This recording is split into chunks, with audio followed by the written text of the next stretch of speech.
That's right. You criticize somebody's success, criticize somebody's prosperity, you be jealous and envious, you will kick that quality of good away from you. Sometimes it's good even to go window shopping.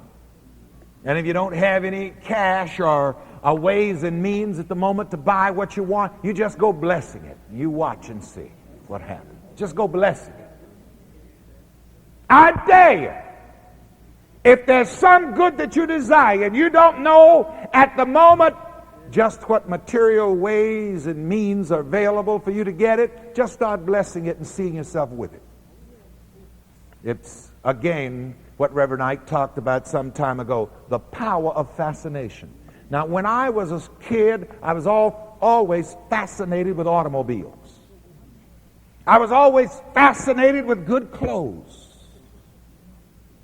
I didn't know the science of it as such.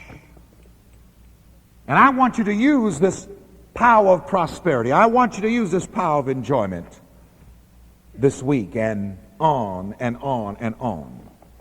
And I want you to make a vow of enjoyment.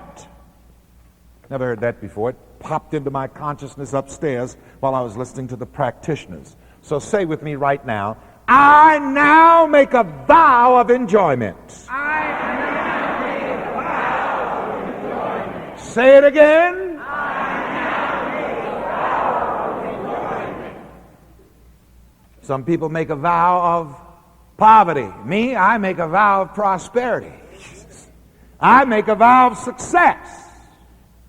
And I'll tell you something, life is not for weaklings, regardless of what seems to be happening around and about in the world. You have got to make up your mind, and you have got to stand up, and you have got to say what you're going to be and do and have. And make a vow to the Lord. Make a vow of enjoyment. Why should you make a vow of enjoyment? Why do you think God blesses you richly? The Bible says the Lord gives us richly all things to enjoy, and that the Lord takes pleasure in the prosperity of his servants. Now I want to go for a few moments into what I call the mind power prayer treatment on your lesson sheet. Mostly we pray a little differently around here. Sometimes we pray in the Orthodox conventional way, and there's nothing wrong with that. But most of the time our prayers are affirmations.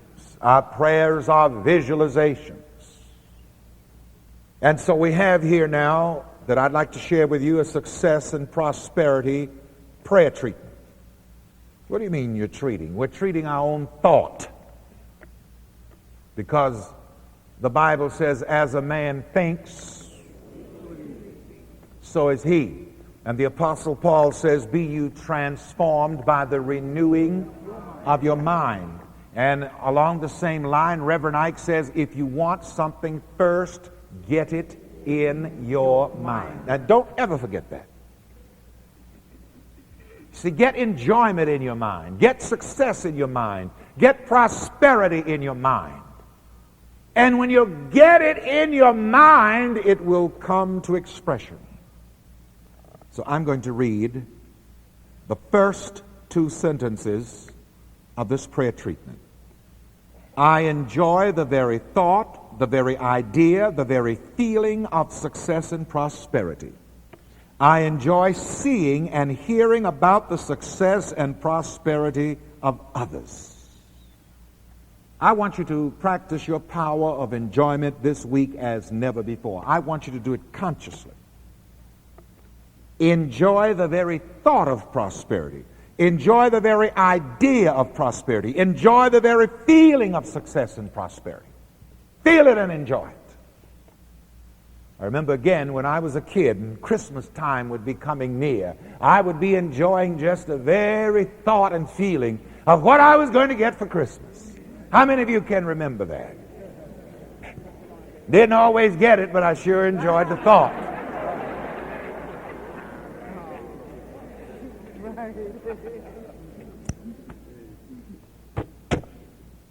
But I got it anyhow.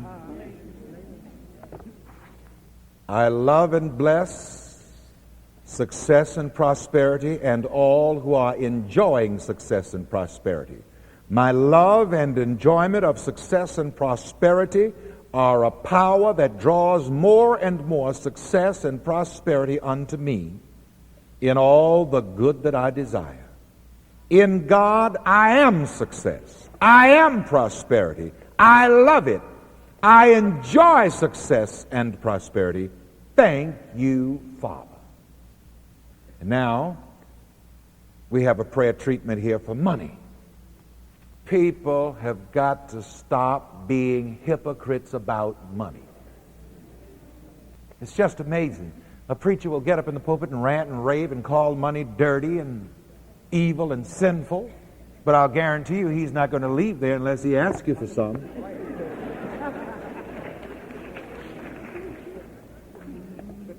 No, he'll get up and say how terrible money is, how bad money is, and how you're going to ride in a chariot when you get to heaven, but you see, he's got his chariot parked outside, you see. I want you to wait until you get to heaven.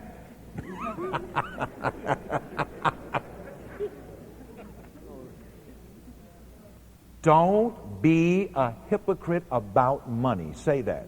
Don't be a hypocrite about money. Because, you know, money does not like hypocrites.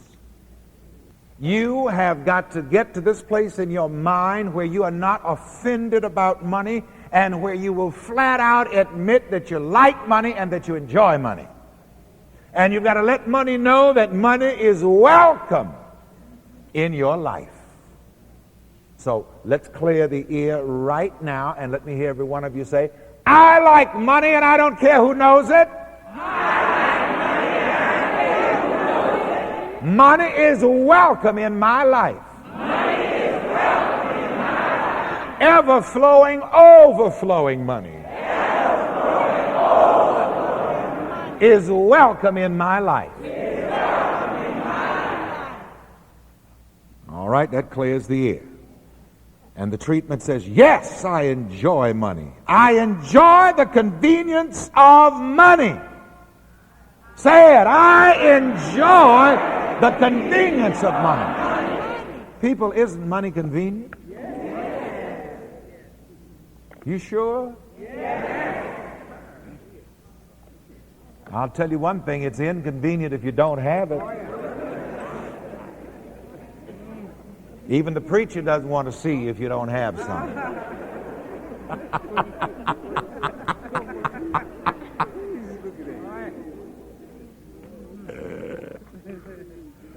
I enjoy all of the good that I can do with money. Say that. I enjoy all of the good that I can do with money. I enjoy using money for my good purposes of enjoyment.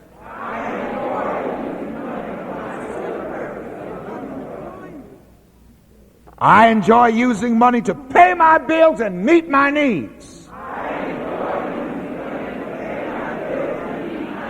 And let me give you another little secret. You've got to get to the point where you actually enjoy paying your bills. I love to pay my bills. It's such a good feeling. I don't like people chasing me down, trying to get their money. I don't like dodging bill collectors. I don't like a bad credit rating. Whenever you're paying your bills, feel within yourself gratitude and enjoyment that you have the money to pay your bills, and you will have more money to pay more bills. And not only that, as you're paying your bills, enjoy and bless those people that extended credit to you. Learn to bless even the telephone company, the light company. When you're paying that bill, when you're writing the check, or if you're taking it there, go with a blessing in your heart and just bless those people. I mean, look at the telephone company, for example. They put that instrument in your house and you can call anywhere on earth, you know? So you should pay. If not, sooner or later, you'll get a call from the operator.